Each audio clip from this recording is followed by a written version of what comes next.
Hi, Greg. How you going? Good day, Alex. I thought today we might chat a little bit about interest rates. They're ultra low at the moment, and where might they be going, investment opportunities that might be around, and also chat a little bit about potential opportunities around it as well. Opportunities. Sounds good to me. So I thought today we might start with a little bit of a scenario. What does that mean? It means I want to borrow $1 million, Greg. And if I say that to you, what are some of the normal things that sort of come to your mind? Well, first of all, I wish I had that to be able to lend you. Well, I'd like to know what interest rates you're going to pay me. How long do you want the money for? When are you going to pay it back? Stuff like that. Absolutely. So here's the thing. I want to pay a negative interest rate. In fact, I want to pay negative 1%. So in essence, you're paying me, and I want the money for 50 years. Do you reckon it's a good idea? I'm paying you. Yeah.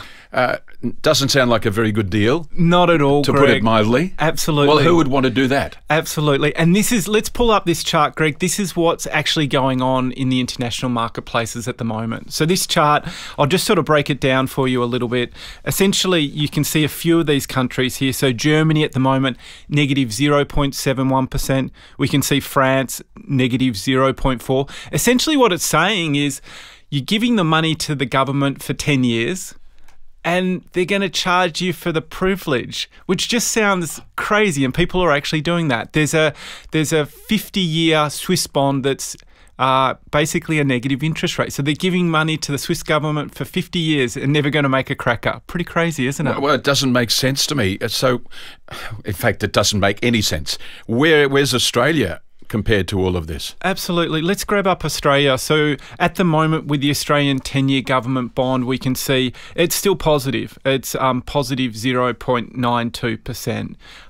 But you sort of think about that and you go, inflation's running at 1.3%. Inflation's actually higher than what you're going to get for a return on that 10-year bond. And so you go, okay, I give the Australian government my money for 10 years. Yeah, it's safe. And I'm getting a return, but when you sort of think of it from an inflation perspective, you're actually still losing money. And you still haven't paid tax either, which is pretty crazy as well. So what does this mean for someone investing in fixed interest investments? Yeah, so your fixed interest investments, it's a really challenging place to be at the moment. So we'll grab this chart up as well, Greg. This is term deposit rates from just a local provider here in Australia.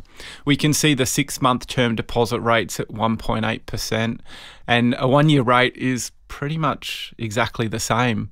And so again, we sort of think about that term deposit rate and think, oh, great, it's a positive return. But you sort of go back to that inflation sort of figure again, and you realise in actual fact it's, again, a pretty average sort of rate of return. You can see this chart. This is the RBA inflation rate at the moment. So if you're ever unsure where to sort of go and see where you could get a return and if it makes sense or not, this is always a good place to have a bit of a look. But essentially, yeah, certainly people that normally think of a term deposit as their only sort of fixed interest space have to really start be thinking elsewhere, I think, for their money for that category.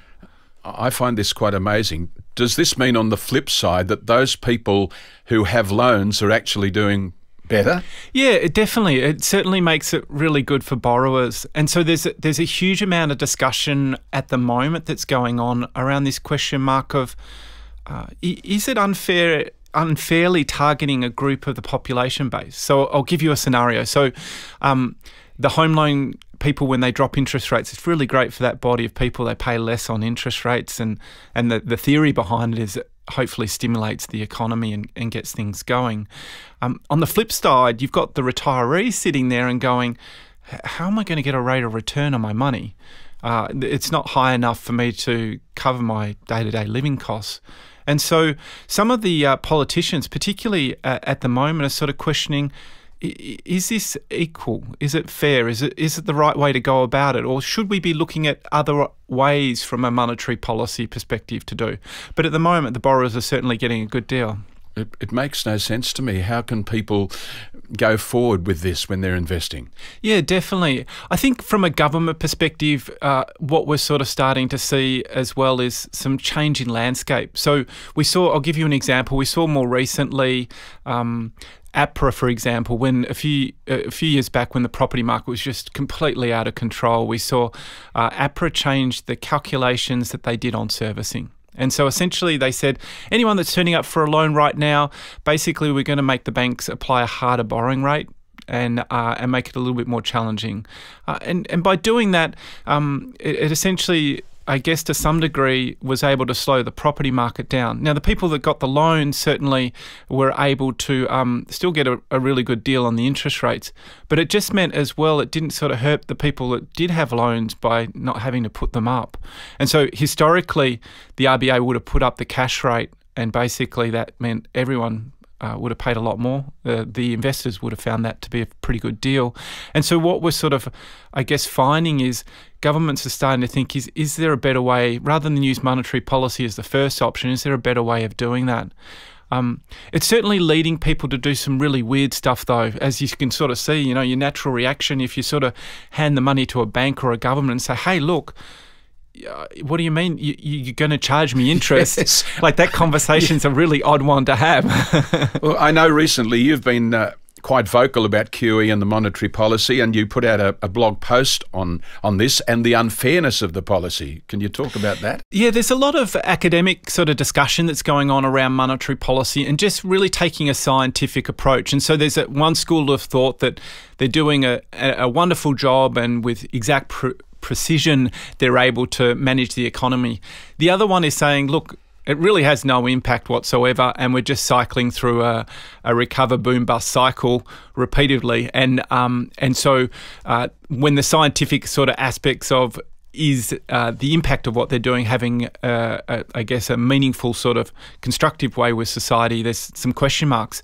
The biggest thing that we see, though, is especially around quantitative easing, when that monetary policy does get put in force, we certainly see a discrepancy between people that have the haves and haves not, we call it, which is basically it's sort of targeting unfairly some groups of the population, and then also you find people that do have a lot of assets do terrifically well out of it, and people that don't, unfortunately, sometimes find themselves further away from that opportunity too. So it's a really interesting one, and I think we're going to see a lot more discussion around, should this actually be the first tool that used, or are there better examples of that? Well, as a personal thing, as a financial advisor, how do you deal with this? Yeah, I think that for us, it's the biggest and the greatest challenge is not being forced into taking too much risk. And so the natural sort of response that you're going to look at is, okay, I can't get a return on my term deposit, so bugger it, I'm going to get rid of all my fixed interest and go and invest in equities or investment properties or commercial real estate. And so that tendency we see right now rife through the problem with that is you're taking on a huge amount more risk than what you're normally comfortable with. And it's essentially looking at different ways that you can generate a return but still staying in that asset class. Fixed interest is there for a reason, and it's for those bumpy times that turn up, and that's the main reason you have it, for the safety aspects. The safety aspect. All right. So what do you say to, what are the options for an investor in this new world, as you might call it? Yeah, definitely. I think the options will be particularly around, fixed interest. Bonds in particular that sort of have time frames that are focused around that medium term. So the medium term is the 7 to 15 year.